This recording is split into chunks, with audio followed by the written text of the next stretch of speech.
Today we will be completing the architectural engineering project, which is making a popsicle stick floor plan. For this, you'll need your bag of popsicle sticks, a piece of paper to put your popsicle stick floor plan on, and some tape or glue. Make sure you also have your activity booklet nearby, open to page 10, because we will be going through the questions later. To start, I'm going to lay out my popsicle sticks to build the outside walls of the house.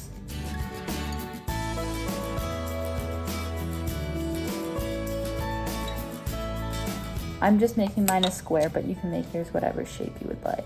We're going to end up building our walls by putting popsicle sticks on top of each other, like this. You can build as many walls as you want. Just remember that we still have to do the inside as well.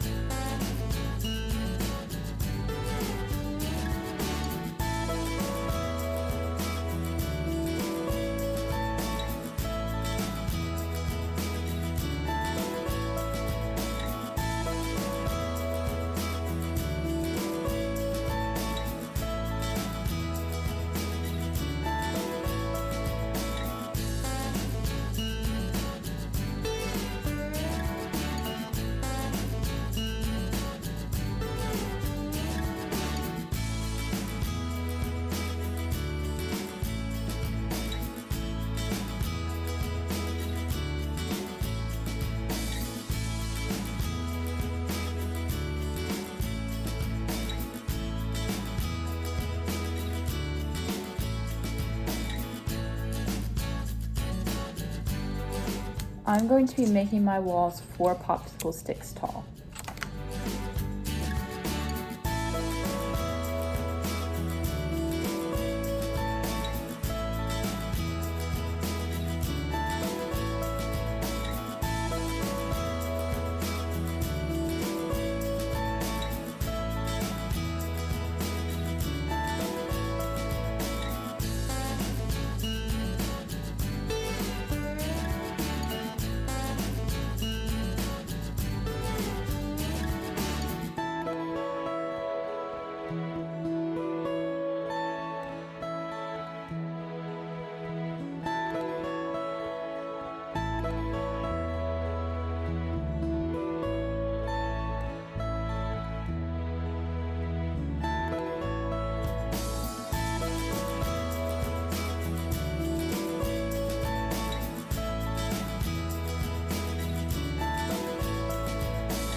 Now you can put your walls together by taping them at the edge.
Now that the walls of your house are built, you can go in on the inside and add any details you would like.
here is what my floor plan looks like when it is done. I added a little porch on the front and a couple of ledges that could be used as countertops or desks. Now we're going to go through the activity booklet questions. So if you want to do them on your own, go ahead and pause the video and come back when you're done. The first question says, how many popsicle sticks did you end up using in your floor plan? Go ahead and write the number of popsicle sticks that you used down. And there can be half numbers if you did end up cutting your popsicle sticks. The next question asks you to draw your floor plan as if you're looking at it from above and label the rooms. A tip to help with this is to take a picture of your floor plan when you're looking above it, and then you can just draw what you see. What is the total square area of your floor plan in inches squared? To do this, go ahead and measure the walls of your floor plan in inches, so you might want a ruler for this, and then you just have to multiply the length times the width. So I'll show you an example with mine. I'm going to measure both the length and the width of my house, although I know that they should be the same because it is a square.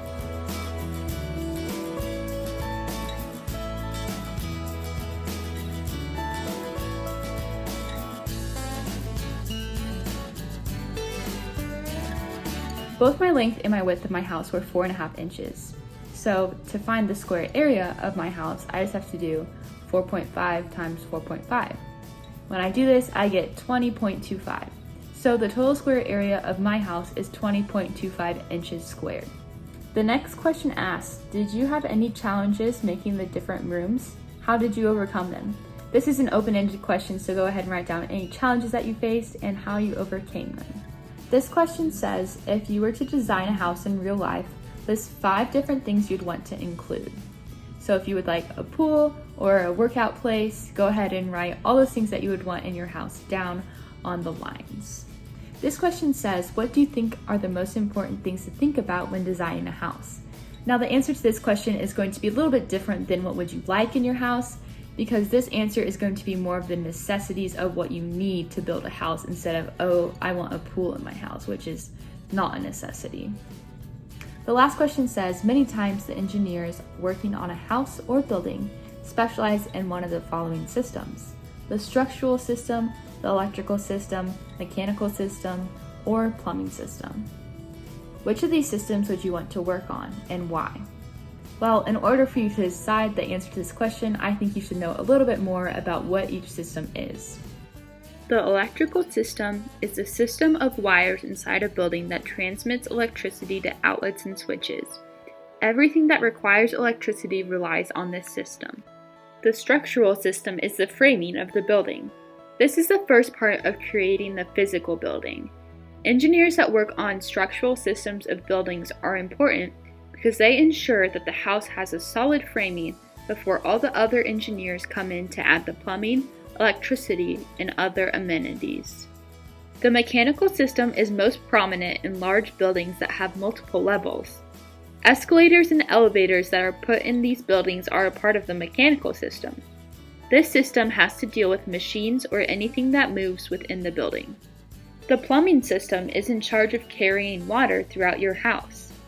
In order for water to get to your sink and refrigerator, an engineer must set up an intricate system of pipes within your house to allow water to flow in different directions. Now that you know about some of the different systems in a building, go ahead and answer the question in your booklet. Thank you for designing a popsicle stick floor plan with me. Make sure you have your parents send me a picture of what your house ended up looking like.